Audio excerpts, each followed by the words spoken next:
कि मुसलमान बेराह रवी का शिकार है, उसके कदम फिसलते हुए नज़र आते हैं और सीधे रास्ते से भटक कर गलत रास्ते की तरफ अपनी ज़िंदगी को ले जाता हुआ आज का मुसलमान नज़र आता है। और आज के मुसलमान की सिचुएशन ये है कि उसने कोई भी चीज़ कुरान की रोशनी में समझने की कोशिश नहीं की। अपनी अक्ल, माहौल और दुनिया के हालात को देखकर उसी तरह से अपनी ज़िंदगी को गुजारना और उसी रविश में ढालना आज के मुसलमान ने अपनी आदत बना ली। उन्हीं आदत में से एक आदत ये भी है कि अगर आज के मुसलमान से ये सवाल किया जाए कि बताओ आप कामयाब कौन है, इतनी बड़ी तादाद में आप हजरात तशरीफ़ फरमा हैं, बहुत सारे नौजवान भी यहाँ पर तशरीफ़ फरमा हैं, बहुत सारे बिजनेसमैन भी यहाँ पर मौजूद हैं। अगर ये क्वेश्चन आपसे किया जाए कि आपके दिलो दिमाग के अंदर कामयाबी का क्या तसव्वुर है और आप किस इंसान को दुनिया के अंदर कामयाब तसव्वुर करते हैं और आपके नज़दीक कामयाबी क्या है, तो आज के इंसान का तसव्वुर ये है कि जिसके पास बेशुमार दौलत हो वो कामयाब, जिसके पास लंबी कारें मौजूद हों वो कामयाब, जो इक़्तिदार की कुर्सी पर बैठा हो वो कामयाब, जिसके पास दुनिया की आसाइश के सारे सामान मौजूद हों वो कामयाब। और इसी तरीके से अगर लंबी कारें आपकी निगाहों के सामने दौड़ती हुई नज़र आएं और उसमें बैठे हुए शख्स को आप देखें तो आप उसकी किस्मत पर रश्क करते हुए कहते नज़र आएंगे कि ये कितना कामयाब है। अगर हिसार के अंदर इंसानों के कोई शख्स जाता हुआ दिखाई दे और तोपों की सलामी उसे दी जा रही हो तो आदमी देखकर कहेगा ये इंसान कामयाब है।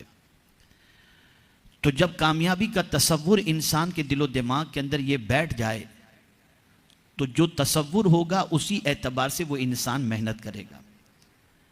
इंसान के दिल में अगर कामयाबी का तसव्वुर ये बैठ गया कि मालो ज़र की फरावानी हो तो कामयाब, तो आप देखें इंसान सुबह से लेकर रात तक दौलत के हुसूल के सिलसिले में जिद्दोजहद करता है, मालो ज़र कमाने की कोशिश करता है और एक अरमान मुकम्मल नहीं होते कि दूसरा अरमान अंगड़ाइयाँ लेकर वेटिंग लिस्ट के अंदर मौजूद होता है और फिर उस अरमान को मुकम्मल करने के लिए इंसान तगोदो करता है, मेहनत करता है। और कभी कामयाबी के इस तसव्वुर की बुनियाद पर इंसान उन रास्तों का भी इंतखाब कर लेता है जो रास्ते जायज़ नहीं होते, लेकिन उसके बावजूद उसके दिमाग के अंदर ये चीज़ होती है कि इसी वजह से कामयाबी है, तो इंसान उस रास्ते पर चल पड़ता है और उसे पाने की कोशिश करता है। मेरे प्यारे आका सल्लल्लाहु अलैहि वसल्लम के प्यारे दीवानों, मैं आपको कुरान मुक़द्दस और अहादीस रसूल सल्लल्लाहु अलैहि वसल्लम की रोशनी के अंदर ये बात अच्छी तरीके से वाज़ेह कर सकता हूँ कि कामयाबी का मतलब क़तई तौर पर यह नहीं है कि माल की फरावानी जिसके पास हो वो इंसान कामयाब है, इक़्तिदार की कुर्सी जिसके पास मौजूद हो वो कामयाब है, असबाब व वसाइल उसके पास बेपनाह मौजूद हो वो कामयाब है। हाँ, ये सारी चीज़ें अगर उसके पास हैं और उसके साथ साथ उसकी ज़िंदगी में दीन भी है, आक़ाए करीम की मोहब्बत भी है, शरीयत की पासदारी भी है, तो वो सारी चीज़ों की मौजूदगी के बावजूद भी हम उसे नाकाम नहीं कह सकते, उसे कामयाब कहेंगे। लेकिन अगर दीन उसकी ज़िंदगी के अंदर नहीं है, शरीयत मुस्तफ़ा सल्लल्लाहु अलैहि वसल्लम की पैरवी उसकी ज़िंदगी के अंदर नहीं है, दौलत है लेकिन अय्याशी के अड्डे पर खर्च हो रही है, मालो ज़र उसके पास मौजूद है लेकिन बुराइयों की दहलीज पर कदम रख रहा है, और असबाब वसाइल उसके पास मौजूद हैं लेकिन गुनाहों में वह सारी चीज़ें खर्च हो रही हैं, और कभी इक़्तिदार मिल गया तो बड़ाई का तसव्वुर उसे अपने आप को तकब्बुर में डालता हुआ नज़र आता है, ऐसे शख्स कभी भी कामयाबी और कामरानी से हमकनार तसव्वुर नहीं किए जाएंगे। तारीख़ उठा करके देखें, क़ारून के पास दौलत तो थी लेकिन वो कामयाब नहीं था, नमरूद के पास सब कुछ था लेकिन वो कामयाब नहीं था, फिरौन के पास सब कुछ था लेकिन वो कामयाब नहीं था। कोई भी मुसलमान न कारून के रास्ते पर चलने की दुआ करता है, न फिरौन के रास्ते पर चलने की दुआ करता है, न नमरूद के रास्ते पर चलने की दुआ करता है, इसलिए कि उनके पास ये सारी चीज़ें तो मौजूद थीं, लेकिन रसूल गिरामी वक़ार सल्लल्लाहु ताला अलैहि वसल्लम और आपसे पहले जो अंबियाए किराम अलैहिमुस्सलातु वस्सलाम दीन लेकर के आए, शरीयत लेकर के आए, उससे उनका ताल्लुक़ कतई तौर पर नहीं था। एक तसव्वुर जहन के अंदर उभरता है कि जिन चीज़ों को हम समझ रहे हैं कि वो कामयाबी का ज़रिया है, उन चीज़ों के हासिल करने वाले बहुत सारे इस दुनिया में आए और चले गए, लेकिन कामयाबी उनको मयस्सर तक न हो सकी। अब हम कुरान से पूछते हैं, ए कुरान तू बता कामयाबी क्या है। एक और बात मैं आपके सामने अर्ज़ करूँगा, आप में के बहुत सारे माशाअल्लाह ऐसे हजरात होंगे जिनके और कामयाबी का वो तसव्वुर अता करना चाहता है कि अगर उस तसव्वुर के साथ इंसान कामयाबी हासिल करे तो वो कामयाबी सिर्फ ज़मीन के ऊपर की कामयाबी नहीं होती, बल्कि अल्लाह ऐसी कामयाबी का नुस्खा अता फरमाता है कि उस नुस्खे को इख्तियार करने वाले को अल्लाह ज़मीन के ऊपर भी कामयाबी और ज़मीन के अंदर भी कामयाबी और मैदान महशर में भी कामयाबी अता फरमा दे। अल्लाह और उसके रसूल सल्लल्लाहु अलैहि वसल्लम ने जब भी किसी चीज़ का हुक्म दिया है तो ये बात हमेशा के लिए जहन में रखें कि कभी दुनिया की चीज़ों को और दुनिया की कामयाबी को पेश नज़र रख करके हुक्म नहीं दिया। हर हुक्म की खातिर दुनिया भी पेश, हर हुक्म के अंदर दुनिया भी पेश नज़र और आखिरत भी पेश नज़र। मेरे प्यारे आका सल्लल्लाहु अलैहि वसल्लम के प्यारे दीवानों, एक हदीस शरीफ आपकी समाअतों के हवाले करूं। आका करीम सल्लल्लाहु अलैहि वसल्लम ने फरमाया, अलैकुम बिल इल्म फ़इन्नल इल्म खलीलुल मुमिन। इल्म को लाजिम पकड़ो कि इल्म मोमिन का जिगरी दोस्त है। अब आप देखें सरकार सल्लल्लाहु अलैहि वसल्लम ने इल्म को लाजिम पकड़ने के लिए फरमाया। अब ये इल्म सिर्फ ऐसी चीज नहीं है कि जमीन के ऊपर तुम्हें दोस्ती का हक अदा करता हुआ नजर आएगा। अगर तुम्हारे पास इल्म है तो ये इल्म जमीन के ऊपर भी तुम्हें काम आएगा और दोस्ती का हक जमीन के अंदर भी काम करेगा और मैदान महशर में भी काम करेगा। तो अल्लाह और उसके रसूल जो भी हुक्म देते हैं उन हुक्म के पसे पुष्ट जो है वो दुनिया और आखिरत दोनों चीजें होती हैं। ऐसे ही अल्लाह अज़्ज़ व जल्ल ने कामयाबी का जो तसव्वुर अता फरमाया और जो कामयाबी का नुस्खा अता फरमाया, उस कामयाबी से मुराद सिर्फ दुनिया की कामयाबी नहीं है, बल्कि अल्लाह ने ऐसा नुस्खा अता फरमाया कि उस नुस्खे के अंदर अल्लाह ने दुनिया की भी कामयाबी रखी है और आखिरत की भी कामयाबी रखी है। आज का मुसलमान सिर्फ दुनिया की ज़िंदगी की कामयाबी के तसव्वुर के अंदर रातों दिन खर्च करता नज़र आता है। कभी मालो ज़र के ज़रिए कामयाबी, कभी इक़्तिदार के ज़रिए कामयाबी, कभी शोहरत की बुलंदी के ज़रिए कामयाबी, कभी नामवरी के ज़रिए कामयाबी और कभी इक़्तिदार की कुर्सी के ज़रिए कामयाबी। इंसान इसी दुनिया की ये आर्जी तौर पर उसकी सोच के एतबार से समझी जाने वाली कामयाबी को कामयाबी तसव्वुर करता है, लेकिन मेरे रब ने जो नुस्खा अता फरमाया है और उसके प्यारे हबीब सल्लल्लाहु अलैहि वसल्लम ने, वो नुस्खा वो है कि अगर उस नुस्खे पर इंसान अमल करे तो अल्लाह दुनिया में भी कामयाबी और आखिरत में भी कामयाबी अता फरमाएगा। वो नुस्खा कौन सा है? तो रब ने फरमाया, क़द अफ़लह मन ज़क्काहा। मुराद को पहुंचा वो जिसने उसको सुथरा किया। किसको सुथरा किया? नफ्स को। कौन कामयाब हुआ? कौन मुराद को पहुंचा? जिसने अपने नफ्स को सुथरा किया। मेरे प्यारे आका सल्लल्लाहु ताला अलैहि वसल्लम के प्यारे दीवानों, नफ्स को सुथरा करना, नफ्स को पाक करना, यह दर हकीकत बड़ी कामयाबी है। अब आप देखें, नफ्स के अंदर आप देखें तो पूरा वजूद आ जाता है। आंख, कान, हाथ, दिल, पैर, सब सारी चीजें इसमें शामिल हैं। दिल भी इसके अंदर मौजूद है। मेरे प्यारे आका सल्लल्लाहु ताला अलैहि वसल्लम के प्यारे दीवानों, अगर इंसान इन अपने पूरे वजूद के आज़ा को अल्लाह और उसके रसूल जल्ल जलालुहु व सल्लल्लाहु अलैहि वसल्लम के कानून के मुताबिक इस्तेमाल करे तो अल्लाह रब्बुल इज्जत जल्ल जलालुहु उसे कामयाबी अता फरमाएगा। और अगर अपने वजूद को अल्लाह के कानून के खिलाफ इस्तेमाल करे तो अल्लाह अज़्ज़ व जल्ल उसे नाकामी से हमकनार फरमा देगा। मेरे प्यारे आका सल्लल्लाहु अलैहि वसल्लम के प्यारे दीवानों, अब तारीख के औराक उलट करके देखें, उन लोगों की जिंदगी का जायजा लें जो जमीन के ऊपर आए। लेकिन यहाँ एक वाक़या मुझे याद आ रहा है, इससे आप समझ सकेंगे कि कामयाबी क्या है। अल्लाह अकबर। वक्त का अजीम खलीफा जिसे खलीफा हारून रशीद कहते हैं, अल्लाह अकबर, वो अपनी खिड़की पर बैठा हुआ है, खलीफा है, इक्तदार की कुर्सी पर बैठा हुआ है, उसका दौरे हुकूमत है, वो अपनी खिड़की में बैठा हुआ है। इतने में हजरत इमाम अबू यूसुफ अलैहिर्रहमा को मस्जिद में दाखिल होते देखता है। दो शागिर्द इमाम अबू यूसुफ रहमतुल्लाह ताला अलैह के पीछे पीछे चल रहे थे। जैसे ही इमाम अबू यूसुफ रहमतुल्लाह ताला अलैह मस्जिद के दरवाजे पर पहुंचकर अपने जूते उतारते हैं, तो जूते के उतारने के साथ ही वो दोनों शागिर्द इमाम अबू यूसुफ के जूते पर टूट पड़े। एक खींच रहा है, दूसरा खींच रहा है, नतीजतन एक एक जूता दोनों ने उठा लिया। खलीफा हारून रशीद खिड़की से यह मंजर देख रहा था। जब दोनों ने जूते उठा लिए, फिर दोनों को ख्याल आया कि दोनों जूतों में बरकत होगी, एक को एक बरकत मिलेगी, दूसरे को। तो सोचते हैं कि चलो दोनों को दोनों जूतों की बरकत मिल जाए, तो चादर खोल करके जूते उसमें डाल देते हैं और दोनों चादर के किनारे को पकड़कर जूते उठाकर चलने लगते हैं।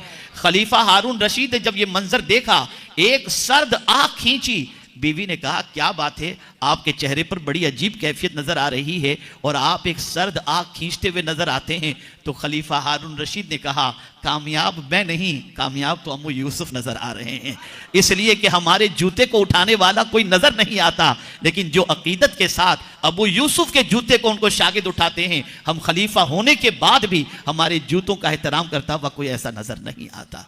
कामयाबी दर हकीकत ये है।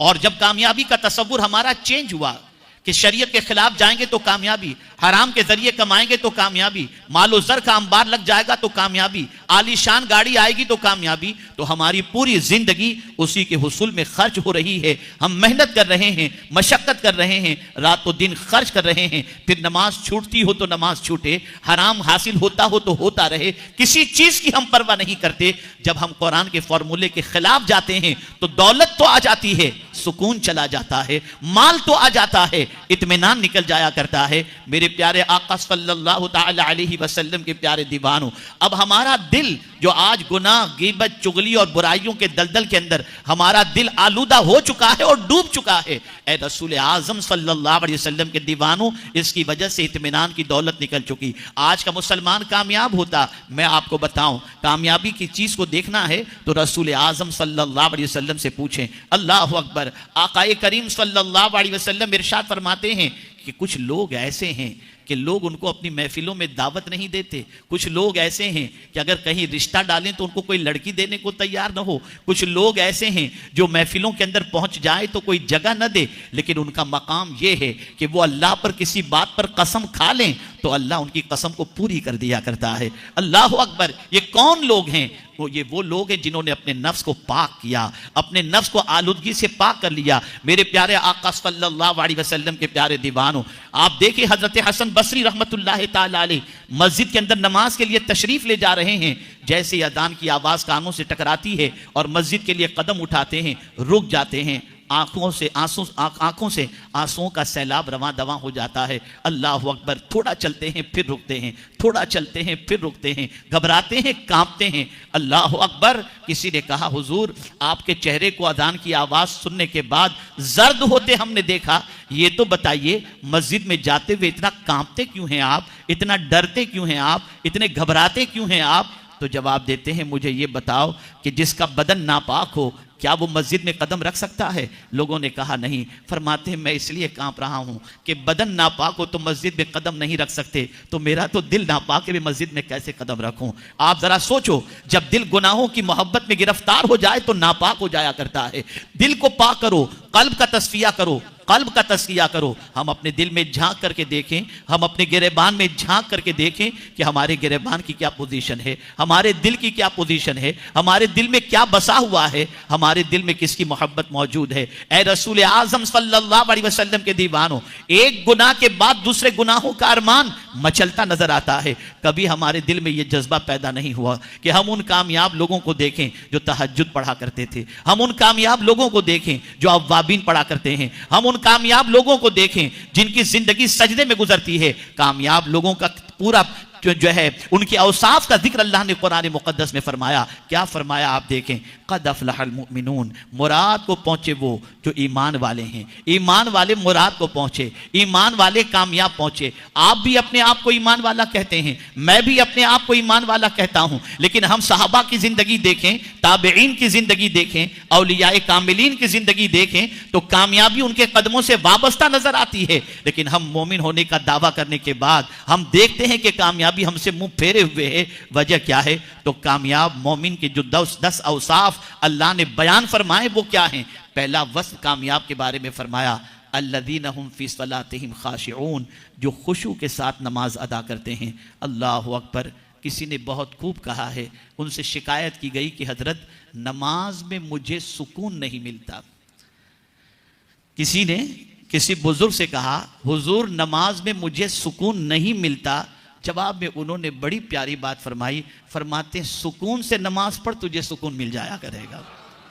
जो लोग कहते हैं नमाज में सुकून नहीं मिलता, वो सुकून से नमाज पढ़ते ही कहाँ हैं? कभी नमाज के अंदर आसमान को देख रहे हैं, कभी दाएं देख रहे हैं, कभी बाएं देख रहे हैं। आज ही में एक हदीस मुबारक पढ़ा, रोंगटे खड़े हो गए। बुखारी शरीफ की यह हदीस है। आकाए करीम सल्लल्लाहु अलैहि वसल्लम इरशाद फरमाते हैं, जो शख्स हालत नमाज के अंदर आसमान की तरफ देखता है, डर है कि उसकी आंखों की रोशनी छीन न ली जाए।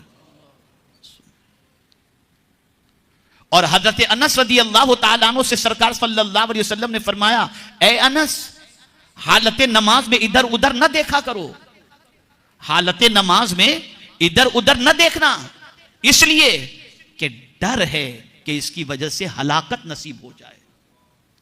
और एक बुजुर्ग फरमाते हैं, जो हालत नमाज के अंदर आगे देखता है, कंखियों से देखता है, इधर उधर देखता है, तो अल्लाह की रहमत उस बंदे से कहती है। बल्कि अल्लाह अज़्ज़ व जल्ल फरमाता है, क्या मुझसे भी अच्छा कोई है जिसे तू देख रहा है? तो कामयाब मोमिन तो वो है जिसकी नमाज के अंदर खुशू मौजूद हो। खुशू के 2 तरीके हैं, एक जाहिरी खुशू, एक बातिनी खुशू। जाहिरी खुशू क्या है? तो जाहिरी खुशू यह है कि आपका वजू दुरुस्त हो, आपके कपड़े सही हों, आप हालत नमाज में अपने पैंचों से खेलते ना हो, अपने पायजामे से खेलते ना हो, पूरी तवज्जो के साथ नमाज पढ़ रहे हों। और बातिनी खुशू ये है कि आपकी तवज्जो काबे की तरफ नहीं, रब्बे काबे की तरफ हो। जब आपकी कैफियत ये बन जाएगी कि हालत नमाज के अंदर दाएं बाएं देखने की बजाय, इधर उधर देखने की बजाय और दूसरी चीजों की तरफ मुतवज्जे होने की बजाय, अगर हालत नमाज में जैसे चेहरा काबा की तरफ आपने किया है, दिल अगर रब्बे काबा की तरफ आपने कर लिया और नमाज के अंदर गिरिया तारी हुआ, रब की मोहब्बत गालिब आ गई और यह तसव्वुर हो गया कि मैं अपने रब के हुजूर हाजिर हूं और मेरा मौला मुझे देख रहा है, मैं उसके सामने किस तरह से अदब से खड़ा रहूं। अगर इस तसव्वुर के साथ इंसान नमाज पढ़ता है तो यह पहली सिफत वो है कि जिसके बारे में कुरान कहता है कि अगर तुम्हें कामयाब मोमिन को देखना है तो उनकी नमाजों को देख लो, उनकी नमाज के अंदर खुशू मौजूद होगा और यही खुशू उस कामयाब मोमिन की सबसे बड़ी अलामत है। रसूल गिरामी वक़ार सल्लल्लाहु अलैहि वसल्लम के सहाबा में सहाबा के पैरों पर तीर चला दिए जाते, लेकिन उनको पता नहीं होता, वो नमाज के अंदर इतने मसरूफ होते। और आज हमारे यहाँ सिचुएशन क्या है आप जरा देखें। बहुत सारे लोग जिनका अर्जेंट में कोई काम होता है और कोई नमाज पढ़ रहा होता है, वो इंतजार नहीं करते, उसको बोल देते हैं भाई जल्दी से पढ़ा करके वहां आ जाना। नमाज में उसकी तवज्जो को अपनी बात की तरफ मबजूल कराते हैं। आप देखते होंगे, या तो फिर कोई नमाज में उसे जाना है घर छोड़कर, देखो मैं पर्चा लिख के रख के छोड़ के जा रहा हूं, जरा पढ़ लेना। वो नमाज पढ़ रहा है और आप अपनी बात की तरफ मुतवज्जे करवा रहे हैं। दोनों गुनहगार हैं कि दोनों को अल्लाह अज़्ज़ व जल कल बरोज़े क़यामत पूछेगा। और वो जो मुतवज्जे था उसकी तवज्जो को हटाने वाले से अल्लाह अज़्ज़ व जल फरमाएगा, क्या मुझसे भी ज्यादा तेरी अहमियत को तू समझ रहा था या तेरी बात को, कि मुझकी मेरी तरफ मुतवज्जे बंदे को तू अपनी तरफ मुतवज्जे कर रहा था। आप जरा सोचो, हमारे यहां ये सारी चीजें हो रही हैं। मुझसे एक साहब ने पूछा कि हजरत मैं 5 वक्ता नमाज का पाबंद हूं और कोशिश करता हूं तहज्जुद भी पढ़ूं, लेकिन मेरी जिंदगी के अंदर करार नहीं है। तो मैंने बहुत नरमी से उनको समझाया। बहुत हाईली क्वालिफाइड और बहुत बड़ा चार्टर्ड अकाउंटेंट वो, फॉरेन के अंदर, वो बड़ी पोस्ट पर फाइज, उसको अल्लाह ने बहुत नवाजा भी है। वो मेरे पास आए समझने के लिए कि मैं क्या करूं। मैंने कहा एक होता है नमाज पढ़ना और एक होता है कनेक्ट होकर के नमाज पढ़ना। हम जो नमाज पढ़ते हैं वो कनेक्ट होकर के नहीं पढ़ते, हमारा राब्ता अल्लाह से जुड़ता नहीं है, हम एक एक्सरसाइज करते हुए नजर आते हैं। जब हम कनेक्ट हो जाएंगे अल्लाह अज़्ज़ व जल्ल से और फिर नमाज पढ़ेंगे तो फिर रब्बे कदीर सुकून की दौलत अता फरमा देगा। हम कनेक्ट नहीं होते, नमाज भी पढ़ते हैं और उससे गाफिल भी रहते हैं। ये मेरे प्यारे आका सल्लल्लाहु अलैहि वसल्लम के प्यारे दीवानों, सबसे बड़ी, क्या हम थोड़ी देर के लिए भी अपने रब से अपना ताल्लुक मजबूत नहीं कर सकते? तो नमाज में खुशू, अब मैं आपको बताऊं मोमिन की नमाज कैसी होती है। उसकी नमाज में खुशू होता है, उसकी नमाज में खुदू होता है, उसका दिल गिरियोजारी करता है, आंखों से आंसू निकलते भी हैं और नमाज में अपने रब की तरफ मुतवज्जे होता है। अब मैं आपको बताऊं कि मुनाफिक की नमाज कैसी होती है, ताकि हम महसूस कर सकें कि नमाज पढ़ करके भी हम कामयाब क्यों नहीं हैं। तो कुरान मुनाफिक की नमाज के बारे में कहता है, इज़ा कामू इला सलाते कामू कुसाला, जब वो नमाज पढ़ते हैं तो सुस्ती के साथ नमाज अदा करते नजर आते हैं। अब मैं आपसे पूछना चाहता हूं कि जो मुनाफिक की नमाज का तरीका है, अगर वही तरीका ईमान वाला अपना ले तो कहां से कामयाब होगा? नमाज जब पढ़ो सुकून के साथ पढ़ो, खुशू और खुदू के साथ पढ़ो, अल्लाह अज़्ज़ व जल्ल से लौ लगा करके पढ़ो, फिर देखना यही नमाज बेहयाई से भी रोकेगी और बुरी बातों से भी रोकती हुई नजर आएगी। तो कामयाब वो बंदा है, वो मोमिन है जिसकी नमाज के अंदर खुशू मौजूद है। दूसरी बात कुरान ने कही, वल्लज़ीना हुम अनिल लग़्व मुअरिदून, जो लग़वियात से एराज करते हैं। लग़्व फुज़ुल काम, खास तवज्जो चाहूंगा इस चीज पर, जो फुज़ुल काम से एराज करते हैं, बचते हैं। अब ये लग़्व किसे कहते हैं? तो मुफस्सिरीन फरमाते हैं लग़्व ये कोई नाजायज काम नहीं है, लेकिन लग़्व कहते हैं उस काम को, तवज्जो चाहूंगा सीख करके जाओ, लग़्व उस काम को कहते हैं जिसका न दुनिया में कोई फायदा हो और न आखिरत में फायदा हो। तवज्जो चाहूंगा, लग़्व उसको कहते हैं, फालतू फुजुल उसको कहते हैं जिसका न दुनिया में कोई फायदा हो और न आखिरत में फायदा हो, भले वो काम हराम न हो लेकिन लग़्व फुजुल। जैसा कि आज का मुसलमान रात को कहीं बैठ करके गपशप करने बैठ जाता है, क्या करते हैं? टाइम पास कर रहे हैं, ये लग़्व है। आओ चलो कैरम खेल लेते हैं, आओ चलो थोड़ी देर बैठ करके ये फला चीज देख लेते हैं, फला काम कर लेते हैं। कोई दीनी चीज नहीं है, न दीनी फायदा है न दुनियावी फायदा। तो लग़्व चीजों से जो एराज करे कुरान की रोशनी में वो कामयाब है। और अगर आज के मुसलमानों का जायजा लिया जाए तो मोर देन 95% मुसलमान जो है वो लग़्व के अंदर अपनी जिंदगी गुजारते नजर आते हैं। ऐसे काम में जिंदगी गुजारते हैं जिस काम का न दुनियावी कोई फायदा है न उखरवी कोई फायदा है, और मुसलमान अपना टाइम उसके अंदर पास करता हुआ नजर आता है।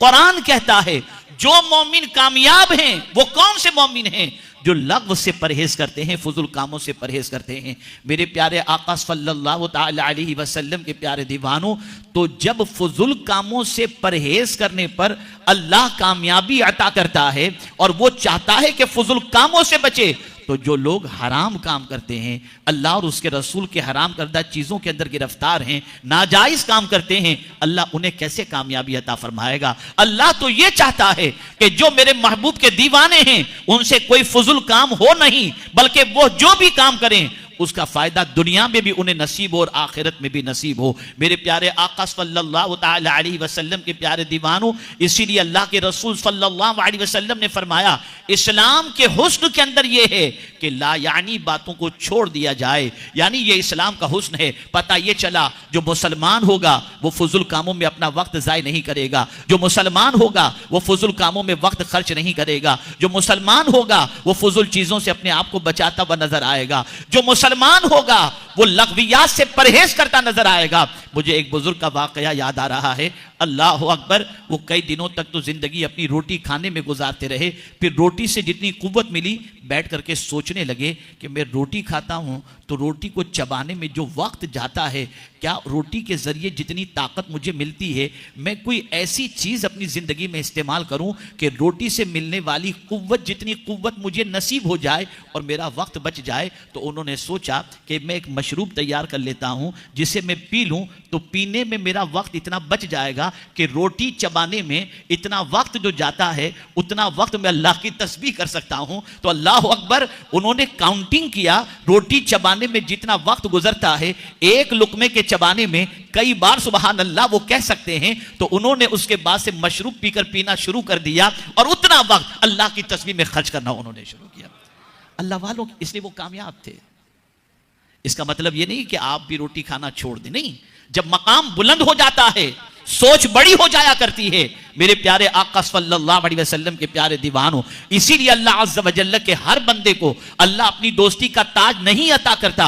जब मकाम बहुत बुलंद हो जाता है कि बंदा फराइज से निकलकर नफिल की तरफ बढ़ना शुरू कर देता है और पूरी पूरी रात जब इबादत और रियाजत में गुजारने लगता है, तो अल्लाह ताला मारिफत के दरवाजे उसके लिए खोल देता है। हमारा और आपका सुकून अच्छी गिज़ाओं के अंदर है और अल्लाह वालों का सुकून अल्लाह के जिक्र के अंदर मौजूद हुआ करता है। मेरे प्यारे आका सल्लल्लाहु अलैहि वसल्लम के प्यारे दीवानों, इस उम्मत की नाकामी की सबसे बड़ी वजह यह कि अगर हम एक 24 घंटे के अंदर, एक दिन और रात के अंदर अगर हम जायजा लें कि अपना कितना वक्त फुजुल कामों में खर्च करते हैं, तो पता चलेगा कि हमारा 90% या 80% वक्त फुजुल कामों में खर्च होता है। ये व्हाट्सएप ही को ले लीजिए, मोबाइल ही को ले लीजिए, फेसबुक को ले लीजिए, ट्विटर को ले लीजिए, क्या मिल रहा है? फुजुल काम। मैं ये पहना हूं, मैं ये खाया हूं, मैं यहां गया हूं, मैं ये पिया हूं, बस ये सारी चीजों में वक्त जा रहा है। फिर हम कामयाबी चाहते, मिलेगी कैसे कामयाबी? और ये न समझना, ये मत समझना कि वक्त जो है वो बहुत मामूली चीज है, नहीं। वक्त बहुत कीमती सरमाया है।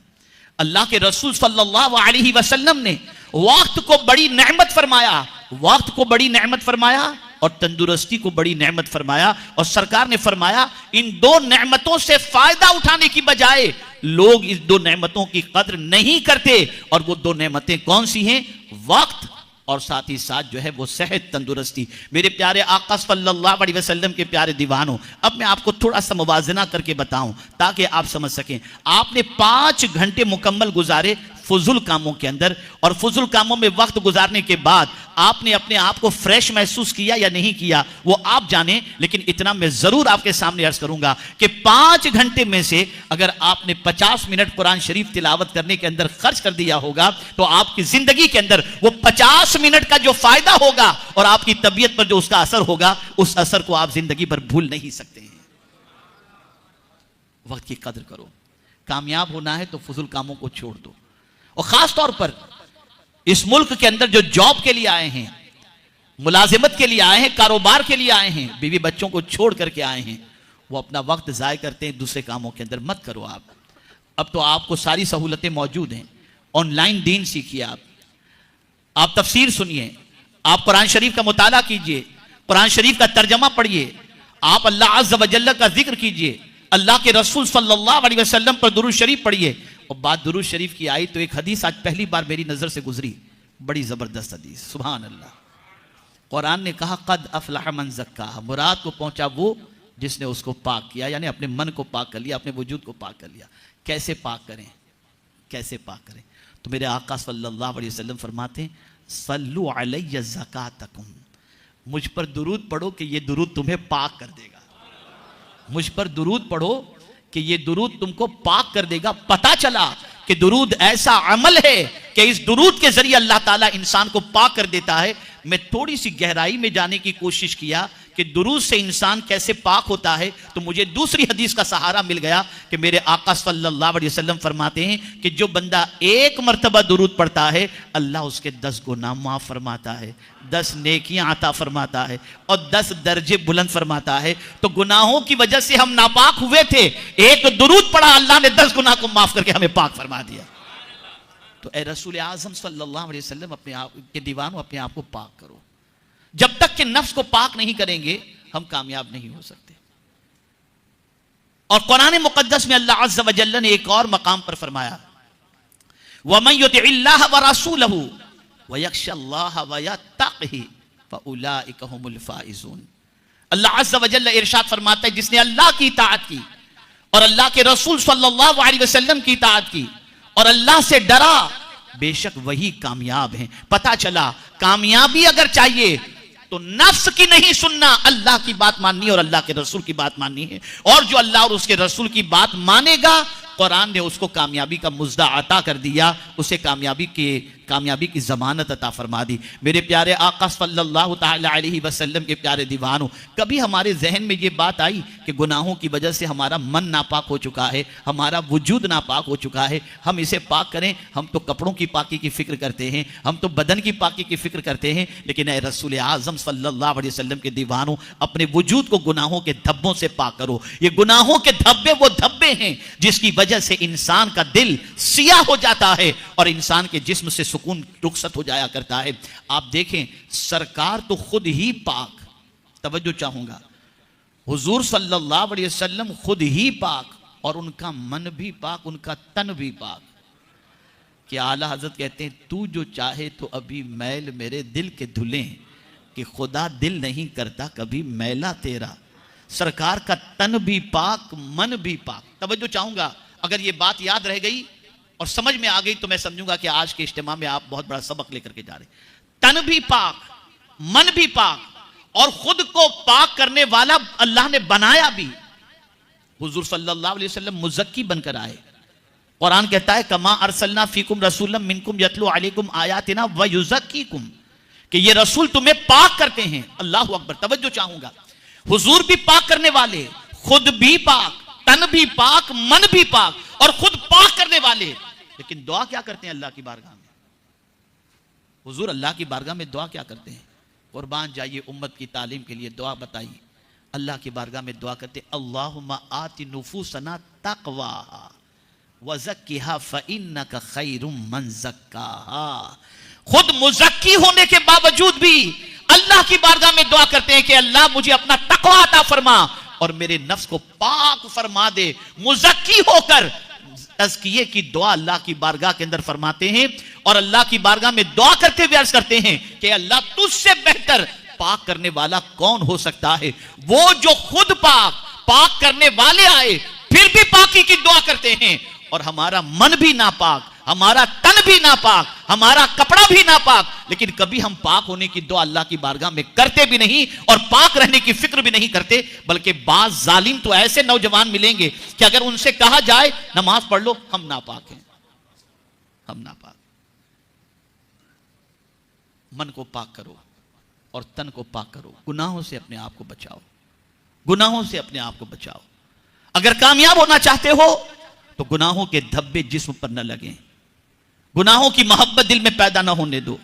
मेरे प्यारे आका सल्लल्लाहु तआला अलैहि वसल्लम के प्यारे दीवानों, इसी के साथ साथ जिसने मासियत के अंदर अपने वजूद को घेर लिया, छुपा लिया, कुरान कहता है कि वो खसारे के अंदर है।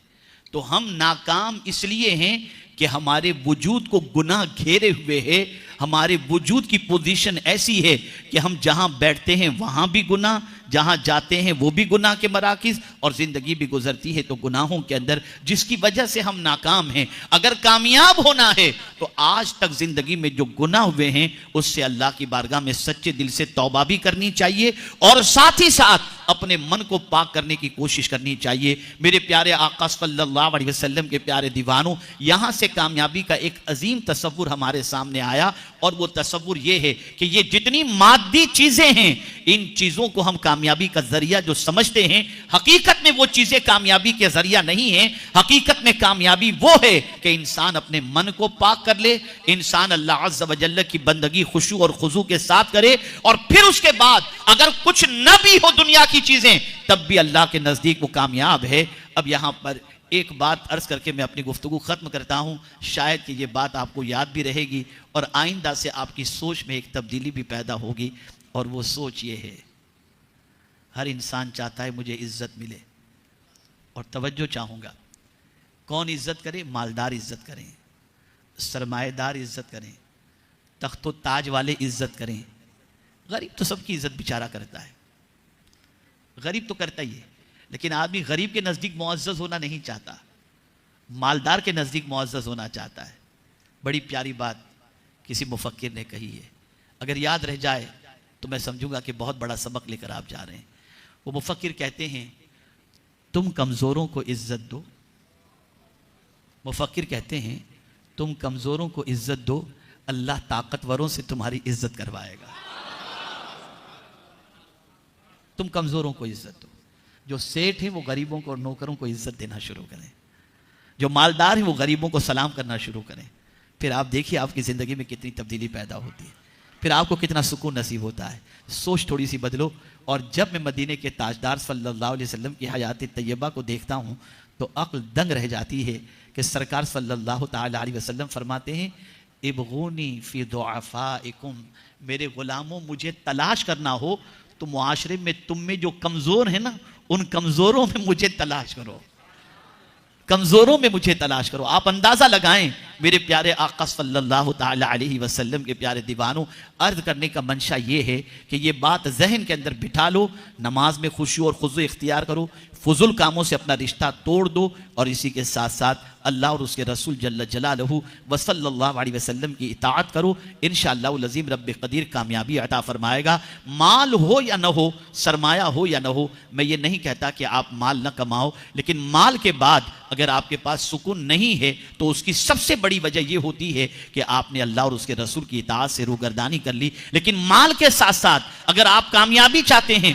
और सुकून चाहते हैं तो अल्लाह की भी इताअत करें, अल्लाह के रसूल सल्लल्लाहु ताला अलैहि वसल्लम की इताअत करें और अपना वक्त ज़ाय करने से, बर्बाद करने से अपने आप को रोकें कि क़यामत में अल्लाह अज़्ज़ व जल वक्त के बारे में भी सवाल पूछेगा कि बंदे तूने अपना वक्त, अपनी उम्र किस काम के अंदर खर्च की। इसका ख्याल रखें और अल्लाह की बारगाह में हमेशा दुआ करें कि अल्लाह ताला हम सब के नफ्स को पाक फरमाए और परवरदिगार से बेहतर पाक करने वाला कौन है। और हमारे दिलों पर गुनाहों के धब्बे जो लग चुके हैं तो हमें चाहिए कि हम अल्लाह अज़्ज़ व जल्ल के प्यारे हबीब सल्लल्लाहु अलैहि वसल्लम की दुआ को अपनाते हुए अल्लाह की बारगाह में दुआ करते रहें। अल्लाहुम्मा आति नुफूसना तक़वाहा व ज़क्किहा फ़इन्नका खैरुम मन ज़क्काहा अंत वलियुहा व मौलाहा अंत वलिय्यी फ़िद दुनिया वल आखिरा तवफ़्फ़ना मुस्लिमन व अलहिक़ना बिस्सालिहीन। और एक ख़ास बात और मैं आपको बता दूँ, जब कभी फजुल काम के लिए तबीयत चाहे तो उससे बचें कैसे, उसका नुस्खा भी बता दो। फजुल काम के लिए तबीयत चाहे तो उससे बचें कैसे, कोई नुस्खा भी तो होना चाहिए ना। अब उसको एक मिसाल के जरिए समझाऊं। मस्जिद के अंदर एक बंदा पहुंचा और मस्जिद की चटाई टूटी हुई थी, चटाई टूटी हुई थी। अब वो बंदा जो मस्जिद में पहुंचा वो टूटी हुई चटाई से खेलना उसने शुरू कर दिया। एक मौलाना साहब ने देखा कि ये बच्चा टूटी हुई चटाई से खेलकर चटाई को और तोड़ रहा है, ये बेटा ये मत करो, ऐसा नहीं करना चाहिए, मस्जिद की चटाई का नुकसान होता है। वो सुना, छोड़ दिया। जैसे मौलाना साहब वहाँ गए फिर उसकी उंगलियों में हरकत शुरू हो गई, फिर वही करने लगा। तो अब छोड़ा तो नहीं वो, तो अब करना क्या चाहिए? करना ये चाहिए कि ये टूटी हुई चटाई से जो खेल रहा था उसके हाथ में तस्बीह दे दो। करना तो है ना उसे कुछ भी, अब कुछ करने को, सही करने को नहीं होगा तो गलत करेगा, और गलत की जगह पर सही करने के लिए आपने तस्बीह दे दी तो अब वो चटाई से खेलने की बजाय तस्बीह पर दुरूद शरीफ पढ़ेगा। तो फजुल कामों से बचने का बेहतरीन तरीका यह है कि अपने आप को अच्छे कामों में लगा दो, अपने आप को अच्छे कामों में लगा दो। जब कभी ये ख्याल आए कि चलो ये देखकर टाइम पास करें तो फ़ौरन ये तसव्वुर जमा लें, अगर इतनी देर में दुरूद पढ़ूंगा तो हुजूर से भी करीब हो जाऊंगा और मन भी पाक हो जाएगा। मेरे प्यारे आका सल्लल्लाहु अलैहि वसल्लम के प्यारे दीवानों, अपनी आदतों को संवारें, अपने आप को संवारें। और वो कामयाब लोग जिनकी दुनिया की ज़िंदगी भी कामयाब थी और दुनिया से जाने के बाद भी वो कामयाब तसव्वुर किए जाते हैं, माने जाते हैं, उनके नक्शे कदम पर चलने का जज्बा पैदा होता है। उनकी ज़िंदगी के अंदर क्या चीज़ें थीं उसे पढ़ो, उसे समझो और उस तरीके पर अमल करने की कोशिश करो। अल्लाह रब्बुल इज़्ज़त जल्ल जलालहू आक़ाए करीम रऊफ़ रहीम अलैहि तहिय्यतु व तस्लीम के सदक़ो तुफ़ैल मुझे आपको सबको अल्लाह और उसके रसूल के इरशादात पर अमल की तौफ़ीक़ अता फ़रमाए।